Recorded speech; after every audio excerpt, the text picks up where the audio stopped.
welcome, y'all. So y'all are the ones that are interested in this topic of obstacles, huh? Obstacles. I'm going to share some things with you that will hopefully have an impact on changing your perspective on life, period. The information that I want to share with you and the process that I want to kind of take us through this afternoon is intended to be literally not life-changing, but life-shifting, if you have not seen this information before. So my name is Andre Thornton. I'm the CEO of a company called Whitman Consulting. You are at Turning Obstacles into Opportunities. And this topic is very near and dear to me because I'm the CEO of a company, but before that, I worked for a company for 18 years. I worked at Lockheed Martin. I was an employee. And then I became an entrepreneur. And if anyone's interested in that journey, you may hear some things and some of the things that I share that will hopefully help you understand how that can happen. But whether you're in that journey or not, what I want to share with you will hopefully give you a new light on what is possible in your life. Obstacles. Obstacles. Who was there with George Frazier's talk this morning? What did he say about obstacles? Who remembers? Eat some for breakfast. Yeah, right. He said it aggressively, right? Seemed like he meant it, didn't it? So, I love these sessions because we hear these moments and, we capture it. And hopefully y'all wrote down what he said. It was really powerful. I love the way he described it. And I always come away from this like, all right, man, this is great. Yes, I got this note, that note. But how do I do it? How do I? It sounds great. It feels inspiring when I hear it. But how do I actually take this horrible situation I'm dealing with, where I feel completely destroyed, and I'm supposed to just pop up and it's this great opportunity? How do we do that? I'm going to give you all the how. And in order to do that, I've got to open with some explanations around life. Some big ideas. So the first one is this. Who's in control of your life? We got I am. We are as people, as individuals, and as a collective. I heard God in there, hopefully, for some of us. So the behaviors and everything that you do, you kind of feel like you're in control of. So when you wake up in the morning and you do what you do every day, you kind of feel like you got your hands on the steering wheel and you're making it happen. To a degree. Like there are elements that we have, there are choices that we have control over, but we are also, in a way, controlled by our environments, by what we choose to go around us, and what is exposed to us. Got it. The environment influences, absolutely. Has anyone heard it's like a fable, a story, the elephant and the rope? Yep. Familiar with that story? Has anyone not heard it? I'm going to show a video, and it's the story. It's the story of the elephant and the rope. And I want to open with this because this is the foundation for how we do the how of turning obstacles into opportunities. So I'm going to play this video. Just read the words. There's going to be music, but just read the words. Here we go.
Programmed.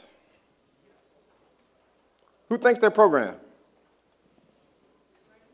Who thinks they are programmed? How did you get programmed?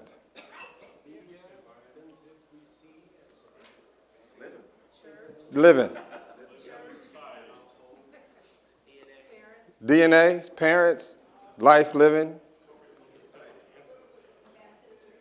Past history. What if you wanted to change your programming? How would you do it? Control, Alt, Delete? We need the things, Men in Black. Start it over? Try and change it when you're young. What happens when we're old? We're old now. When you're older, you seek comfort, and so you're less likely to want those changes because you've been in them for so long. Yeah. But how many of us want more out of life? We're trying to figure out how to do something that we haven't figured out how to do yet. You know they say 90% of our behaviors are subconscious. They're habits, they're things that we do. They are our ropes. So how do we break our ropes? I want to tell you a quick story about me growing up. And this is going to be really fun because I got one of my boys from high school is here.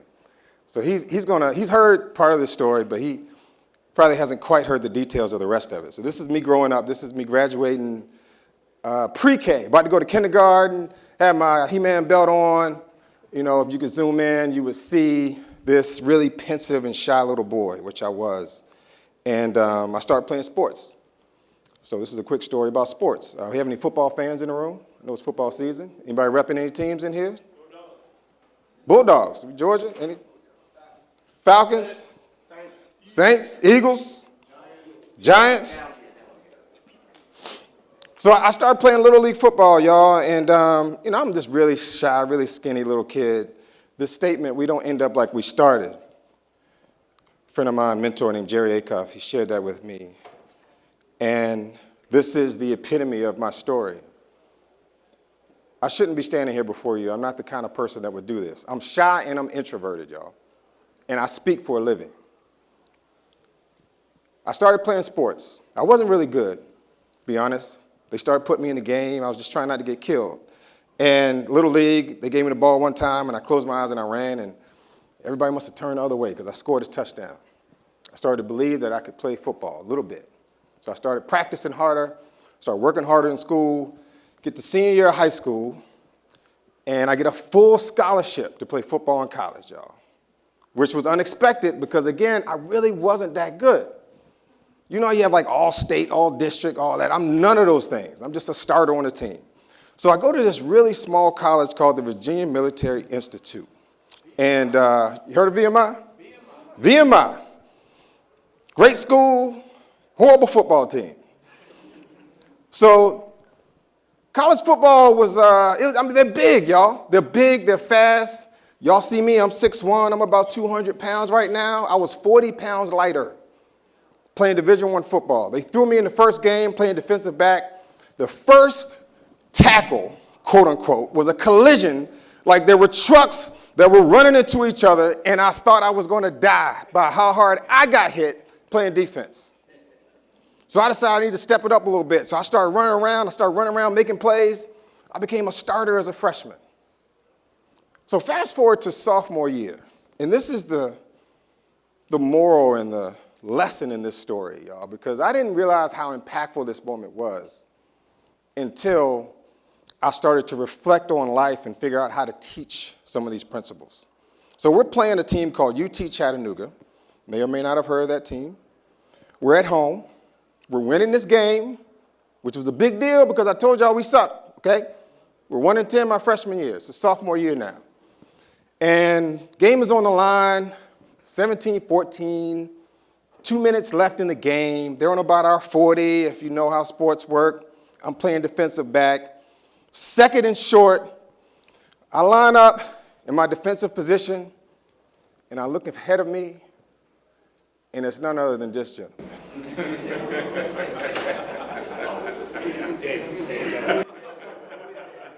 We talk about obstacles, right?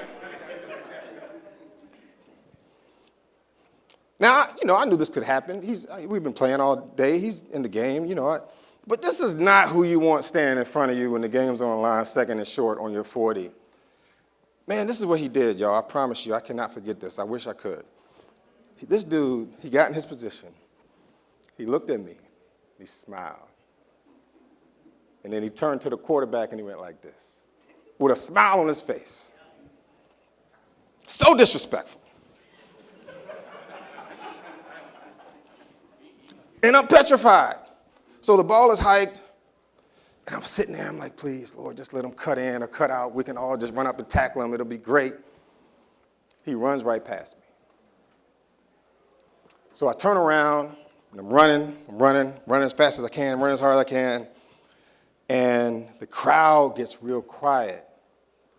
And he starts to slow down just a little bit as he turns his neck.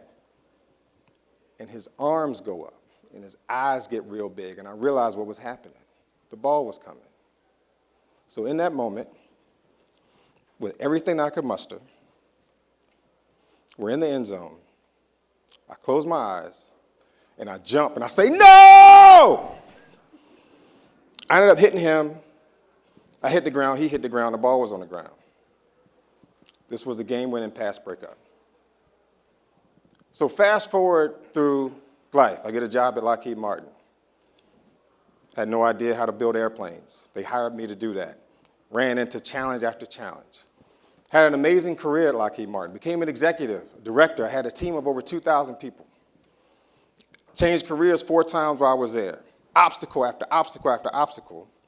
So I thought, until the real obstacle happened in my career, and that is I got demoted from an executive to a level below.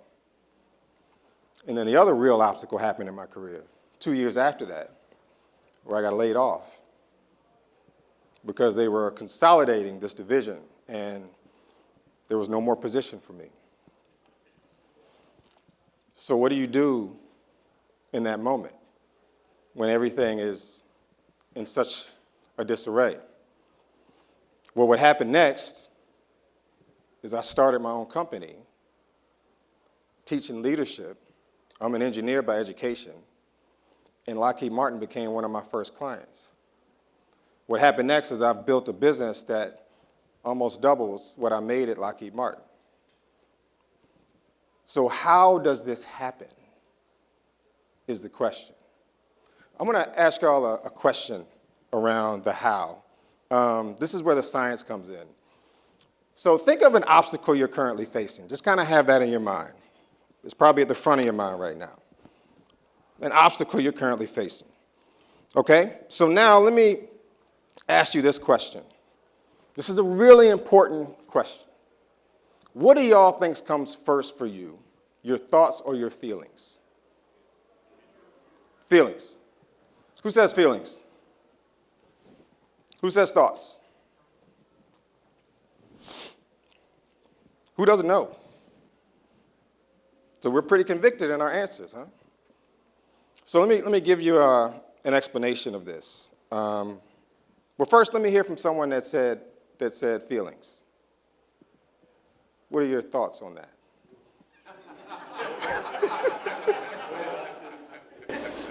Again, put on the spot.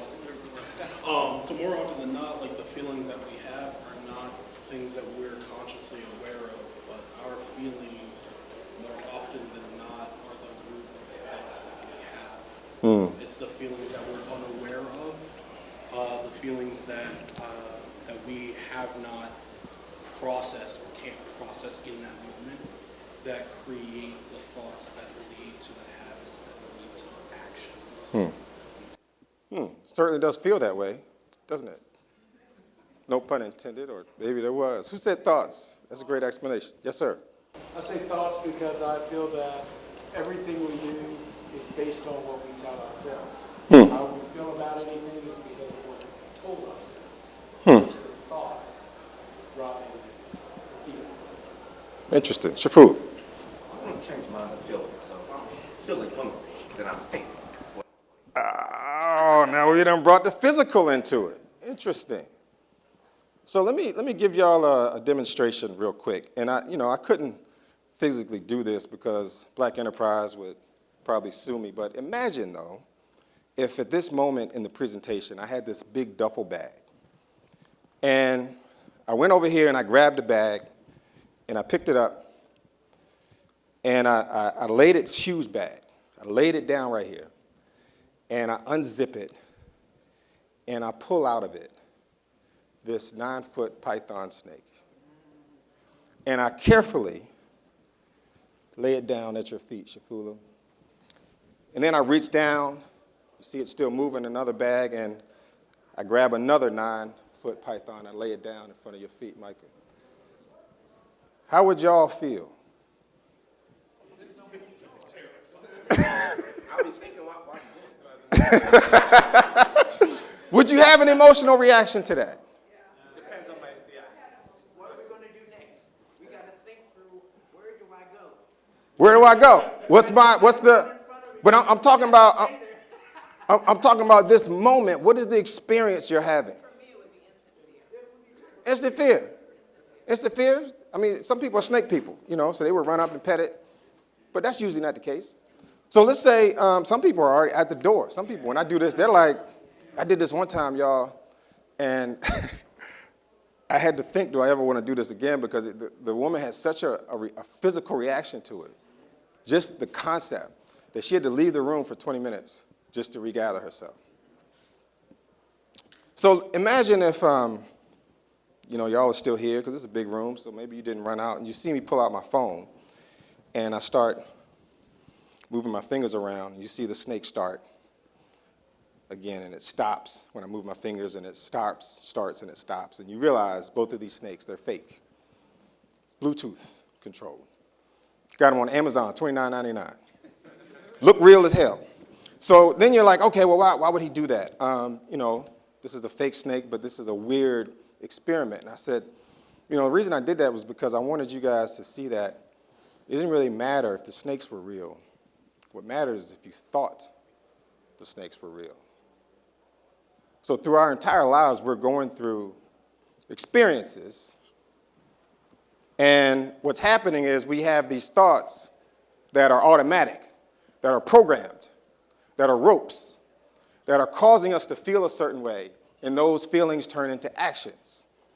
So when we're trying to reprogram ourselves, understanding this is so fundamental. It comes down to what we believe.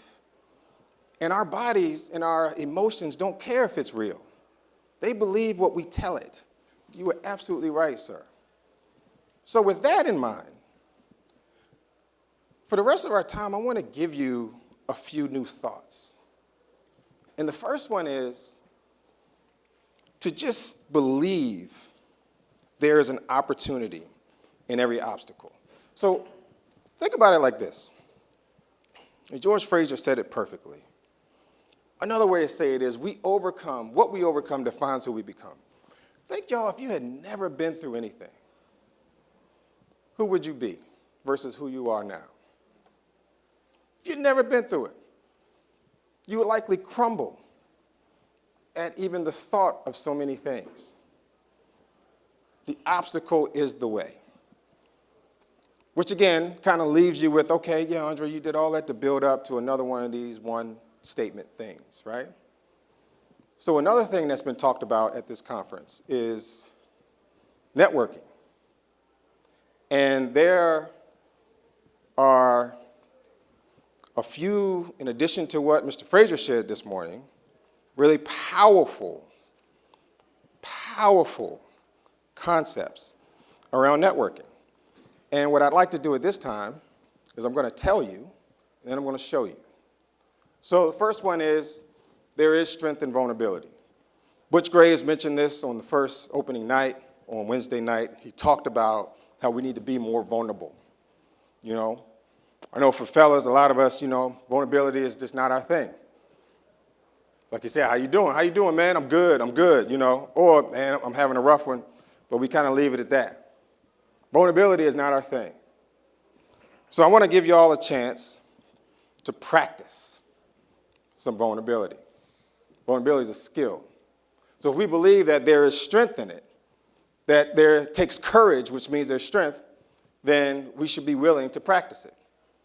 So this is intended to be a quick warm-up on how to do this, y'all. So here's the exercise. With the person to your neighbor, you know, not to go church on you, but tap your neighbor. And what I'd like you to do is take turns sharing with each other a story about the most memorable meal you've ever had. The most memorable meal you've ever had. Just share whatever the meal was, where you were, who you were with, what made it memorable. And see how that goes. Take turns. Take no more than, a minute or two per person. See how that goes. Most memorable meal you ever had. After you introduce yourselves, of course. Who would like to share their partner's story? Not your story, but your partner. But you got to give your partner the look, make sure they're good with you sharing the story in front of all these people. Just the highlights. You raise first. Without even looking back at your partner, by the way. I noticed you just said you volunteered them. Well, both of them are meat eaters, so both their favorite food was steak. He likes Houston's here in Miami. So he said he would just fly there just to get it and then fly back to Chicago just because of that. And he was just there last night. Wow. A man here also had steak in Atlanta. He said he took it and just closed his eyes and was just like, if I died right now, everything's all right. So Miami's got good food. That's the message there. And I just said my wedding brunch. That was the most memorable one. It was the date and what I had. So Love it. couldn't tell you what I ate last night. But that one was memorable. Next, we had, okay, yes, sir. So my partner here, Jan, shared his memorable meal was he was out to dinner with some clients, and when he came around, he looked at it and he decided, okay, here's steak tartare, I think I'll order that. Not having any idea what it was. It came out and it was raw beef. And tasted it and it was not what he wanted.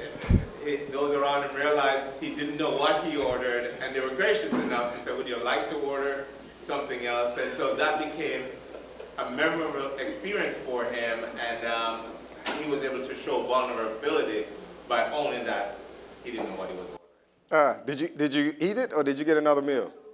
I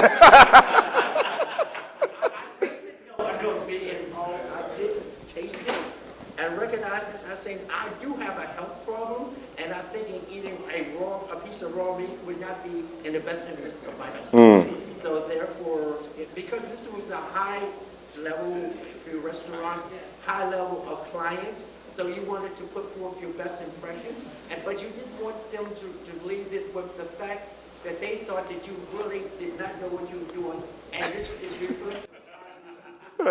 It's a hard decision.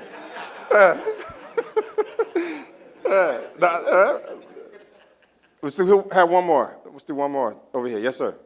Partner here, he mentioned it wasn't really his first meal. It was him actually feeding his daughter for the first time after the bottle. And, that was probably one of the most memorable times that he actually had. And I guess it stands out in his mind that that's always the big deal, that now I can actually feed you as a parent. So I think that was probably one of his, probably obviously the most memorable time, I think, in terms of that. And also, and then he also had a second part where he actually had Thanksgiving dinner, it was Christmas dinner with the Grace family, and that was a big time. Wow, that's special. Could I add just a little piece to our story that we have here? Sure. The other thing, as a result of showing my vulnerability and the willing to react, we were able to coalesce with the clients. Because they could say, hey, this person is real. He is a person that we can trust. And as a consequence, I'm an international business person, so this was working with a bunch of foreign clients all over. So they said, you know what? I understand where he's coming from. Because in our country, there are foods that we would eat from America that we may not want to have. So it worked in my benefit because I showed my vulnerability and I reacted to it in a positive way. They could tell you were being authentic. Yes, They- I'm being authentic, yes. So this is why I did this, y'all. the science behind this is, how do y'all feel after that? Do you feel a little better? Do you feel a little more able to kind of keep going? So all this conversation we've had about building connections and relationships is because the science, the neuroscience, there's neurochemicals that are released in our brains when we connect with each other. And I can sit here and tell y'all that till I'm blue in the face, but I needed to show you with just a simple conversation how you can create a sense of connection with a person that uplifts you and uplifts the other person. And that is why there is strength in vulnerability. So that was a warm-up for what I want to ask you to do next. The next piece of this and the final thought is there's power in community. So if we've got strength and vulnerability, we feel a little stronger as we connect with people. There is power in community. And again, I want to prove it to you with a quick exercise. So whatever your obstacle was that you thought of, or if you don't want to use that one, that's fine if it's a little too personal and you're just getting to know this person. Share with each other the obstacle. And as you're sharing the other person, listen to them and truly listen. Remove everything from your mind that you have going on and focus on that person, trying to understand what's going on with them, trying to understand what it would be like to be in their shoes. And if you have any thoughts or ideas on how you could possibly help them, feel free to share those as well. So taking turns. One person is the questioner, just saying, hey, share about your obstacle, whatever you want to share. The other person is the questionee, and then switch roles and see what you come up with. We'll take about 5 minutes for this one. 5 minutes. We'll stop it. I'll check in at 5 minutes total and see where you are. So do you want us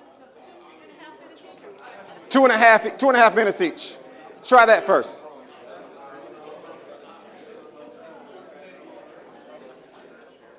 There's never enough time for this one. We haven't talked about him. You haven't even gotten to him yet.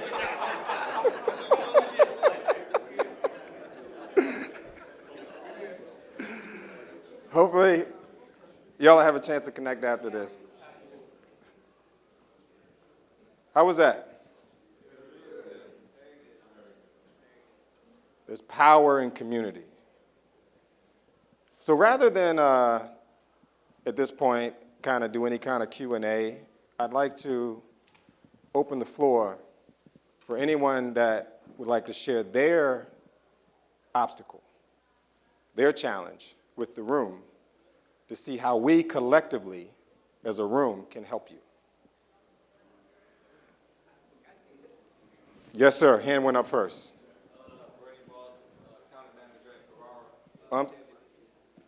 Do we need a mic? Do we have a mic?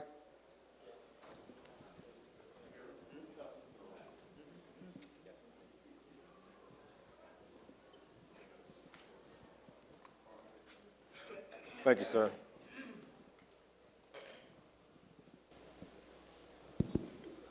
Brady Moss, county manager at Ferrara Kennedy Company. My obstacle is balancing my next career move. I wanted to stretch and hit a certain number versus being present, like with my kids, and trying to find the right balance in what I desire long term.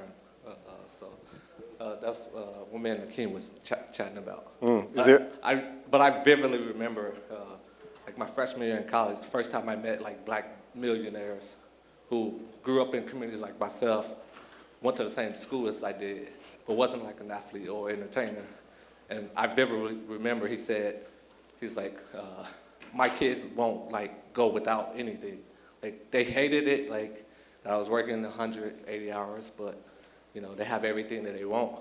He's like, I don't regret it.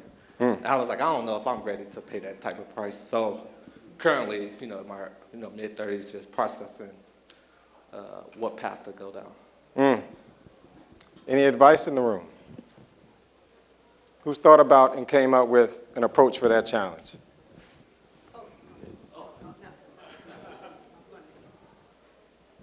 My name is Virgil Thornton with CMB Communicators LLC out of Virginia, Hampton, Virginia. And I, in my past 28 years in working in the automotive industry, running dealerships and owning a dealership, you put in a lot of hours, a lot of time away from family. And my wife and I, before children, had the conversation, what's most important? And at that time, we said, what's most important is family. So there must be a balance between what I'm trying to accomplish in the automotive industry at the time and family. Because to us, what good is gaining the whole world and losing your soul? So what good is gaining everything and not having a family to share it with? Great advice. Yes, sir.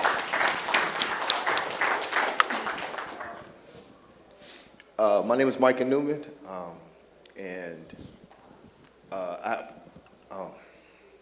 my fear is, my vulnerability is networking and just meeting people. My challenge that I'm dealing with is currently building my business. I have a limo service in Atlanta, Georgia, and I was blessed by my breath to come down to network, to look for new clients. My challenge has been I'm so nervous and introverted that it's hard for me to just walk up to people and introduce myself. And then there's a lot of little things that I need to tighten up in terms of my pitch and what it is that I'm promoting.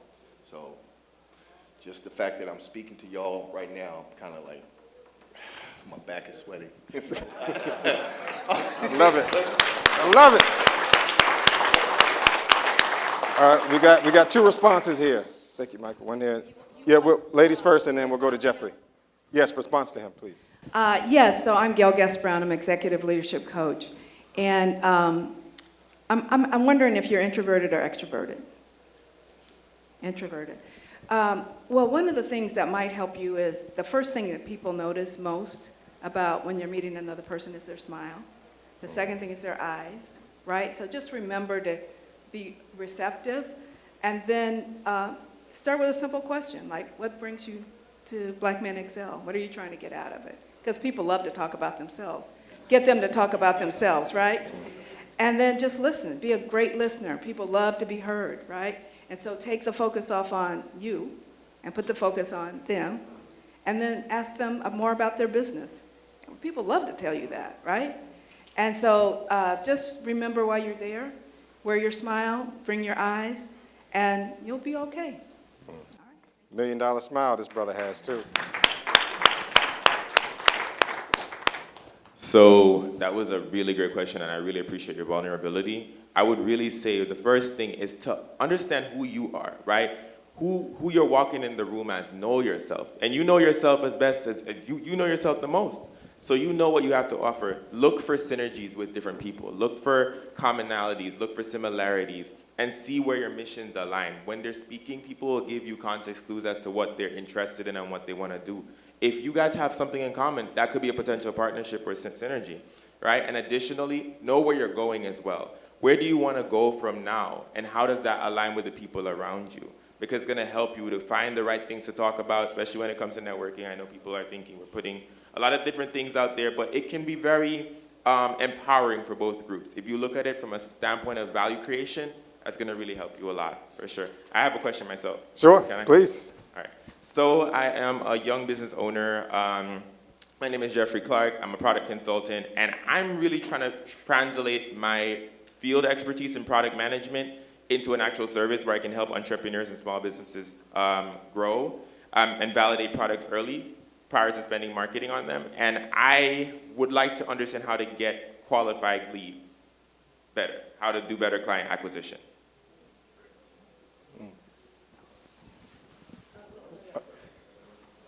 Anyone else have something for qualified leads? Work with your SBDCs, the small business associations. They are helping small businesses from incubation to get out. So small businesses, what's the government one? Small Business Association, but also the small business SBDCs, right? And so they pay people to help small businesses get their businesses off the road. So you sell your service as a product manager to help them qualify their idea before they take it to market, right? So sell your service to the SBDCs and the Small Business Association. This guy back here. I have a question too I have a vulnerability I want to ask about. Thank you. Thank you. What's going on, Jeffrey? There are some organizations, I think the lady mentioned incubators.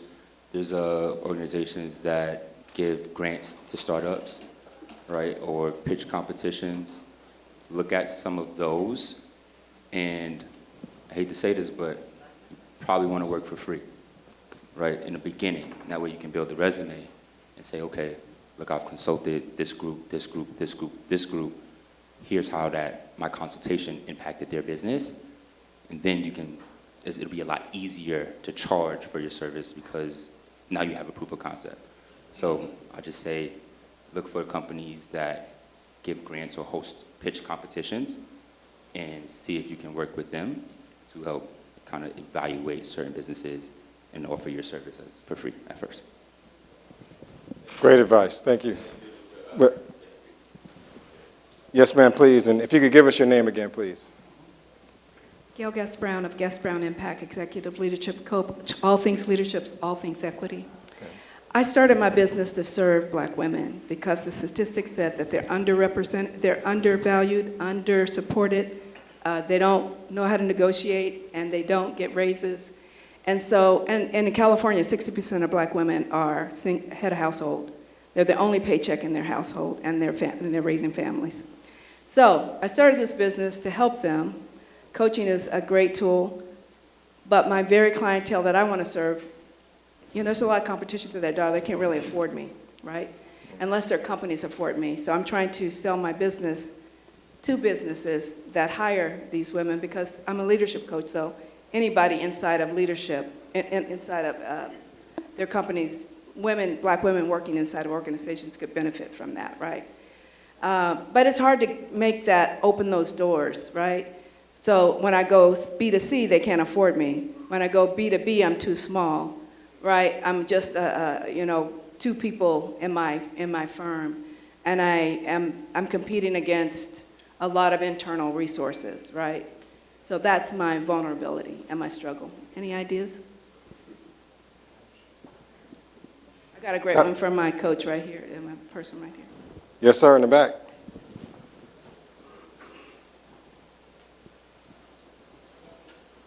I feel like it's the same people speaking. Make me a little self-conscious about it. You probably already explored this, but my wife she's trying to be an executive coach as well. And I think her company pays for it, right? So like maybe if you go B2C, but I think a lot of women or just execs in general don't really know that their company would pay for it, right? So again, you probably explored this, but I would just encourage them to find the resources internally, speak to the right people, because I don't think they want everyone to realize, like, hey, we can fund this. So encourage them to speak to the right people where they can utilize that service and actually pay for it or reimburse them. Oh, I have also a solution. Well, I think my voice carries, but my wife also, there's an organization called CCWC, Corporate Council Women of Color, so you might have to go to them. That's where all of the big honchos are that are CEOs or partners in law firms of large organizations that are looking for someone of your expertise. So sometimes Muhammad may have to go to the mountain. No, I'm not going to come to Muhammad. Corporate Council Women of Color. It's an annual convention, something like this, but for a lot of black women that you're looking to lead and guide. And those are the gatekeepers to those things because you can get their pitch and they're all there in one place. You're welcome. So let me wrap this up with a bit more of an explanation. I mean, we're not going to solve every problem in here, right? But we started something. And so this is how it works, y'all. There's this book called Atomic Habits, great book, I highly recommend it, James Clear. The idea is there's three components to us.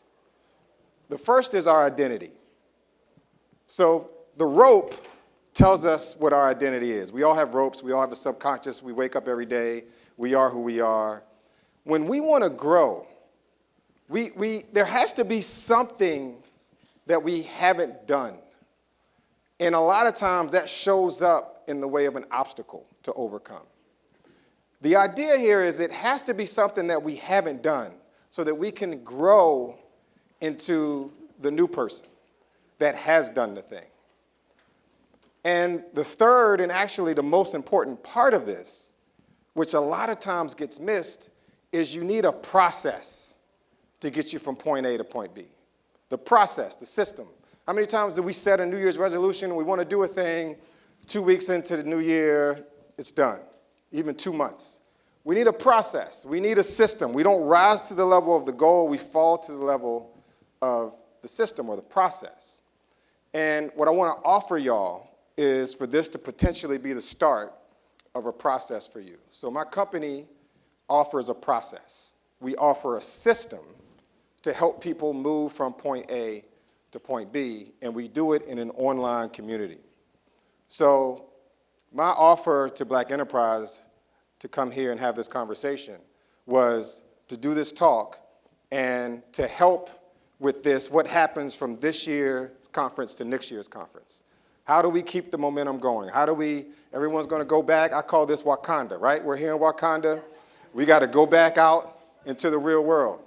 How do we carry this energy forward? So if you have your phones, if you would like to learn more about the community, please feel free. This is the QR code. There'll be a little survey you can fill out, giving feedback on the session, and also just sharing if you would like to hear more about this community. And we'll be in touch with you. Make sure everyone gets that.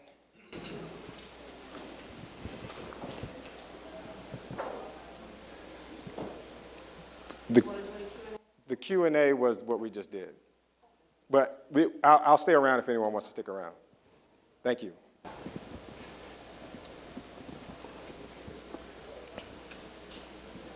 Everybody got it? Okay.